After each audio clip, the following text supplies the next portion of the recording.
जब हमने बात की गूगल सर्च की तो हमने अंडरस्टैंड किया कि गूगल का जो एल्गोरिदम है वो अपने एल्गोरिदम के तहत वेबसाइट्स को क्रॉल करता है, उसको इंडेक्स करता है अपने डेटाबेस में, और जब कोई सर्च करे कोई इन्फॉर्मेशन तो अपने डेटाबेस में सब इन्फॉर्मेशन निकाल के उनको प्रोवाइड भी करता है।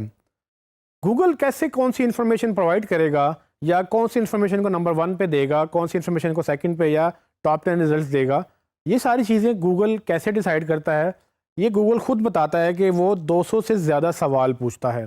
वो 200 से ज़्यादा सवाल ये पूछता है कि कौन सी वेबसाइट उसको दिखानी चाहिए, कौन सी वेबसाइट उसको नहीं दिखानी चाहिए, यूज़र क्या मांग रहा है, उसके पास क्या पड़ा हुआ है, और ये सब चीज़ें गूगल जब डिसाइड कर लेता है तो वो कुछ मिली सेकेंड्स के अंदर आपको मिलियंस ऑफ रिजल्ट्स दिखाता है उस सर्च के अगेंस्ट जो आपने उससे की होती है या जो आपने उससे पूछा हुआ होता है।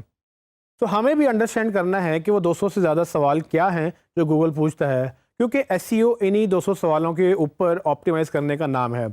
तो अगर मैं आपको दूसरे अंदाज में बताऊं तो ये जो गूगल के 200 से ज़्यादा सवाल हैं ये एसईओ फैक्टर्स के नाम से जाने जाते हैं। हम टेक्निकल ज़ुबान में इनको एसईओ फैक्टर्स कहते हैं, क्योंकि हमें यह पता है कि गूगल जब ये 200 सवाल पूछता है बेसिकली वो इन 200 सवालों के ऊपर स्कोरिंग करता है। ये स्कोरिंग की बेस पे आपकी पूरी वेबसाइट को एक नंबर अलॉट होता है, आप एक स्कोर विन करते हैं, और अगर आपका स्कोर बाकियों से अच्छा है तो आप ऊपर चले जाते हैं, अगर आपका स्कोर अच्छा नहीं है या आपसे अच्छा किसी और वेबसाइट का स्कोर है तो वो ऊपर चली जाती है। और ये पूरी की पूरी स्कोरिंग का मैकेनिज़्म, इसी को हमने बेहतरीन करना होता है, और ये सब चीज़ें हम एसईओ में पढ़ेंगे।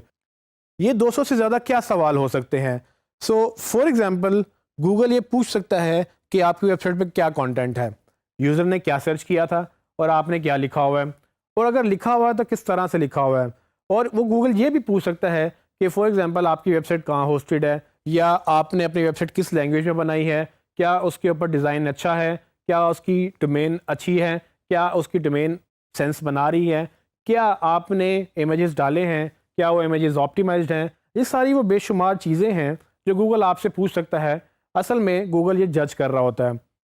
वो जज करने का तरीका उसको वो एल्गोरिदम में महफूज है, और हमें या किसी को उस एल्गोरिदम का नहीं पता। और इसी एल्गोरिदम की वजह से, जैसे कि हमने पहले जिक्र किया था कि गूगल गूगल है, अगर वो एल्गोरिदम लोगों को मिल जाए और पब्लिकली वो आम हो जाए तो लोग क्या करेंगे, उसको क्रैक करने की कोशिश करेंगे और उसको बेहतर करने की कोशिश करेंगे। इससे रिजल्ट्स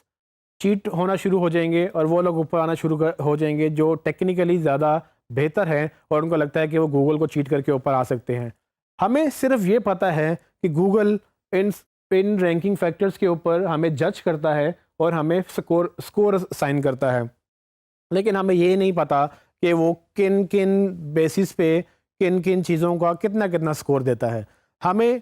कोशिश ये करनी है कि इन तमाम फैक्टर्स को ऑप्टिमाइज़ करें। जैसे ही हम इन तमाम फैक्टर्स को ऑप्टिमाइज़ करेंगे तो हम भी ऊपर आना शुरू हो जाएंगे, और इनमें बहुत सारे फैक्टर्स वेबसाइट के ऊपर हैं जिनको हम ऑन पेज ऑप्टिमाइजेशन कहते हैं। कुछ फैक्टर्स वेबसाइट के ऊपर नहीं हैं, उनको हम ऑफ पेज ऑप्टिमाइजेशन कहते हैं। ऑन पेज और ऑफ पेज ये दो बड़ी टाइप्स हैं या दो बड़ी तकसीम है आपकी एसईओ की। जब भी हम एसईओ को देखते हैं तो हम उनको दो हिस्सों में तकसीम कर देते हैं। ऑन पेज फैक्टर्स हम डिस्कस करेंगे, ऑफ पेज फैक्टर्स भी हम लेटर ऑन डिस्कस करेंगे, लेकिन हम स्टार्ट ऑन पेज से करेंगे।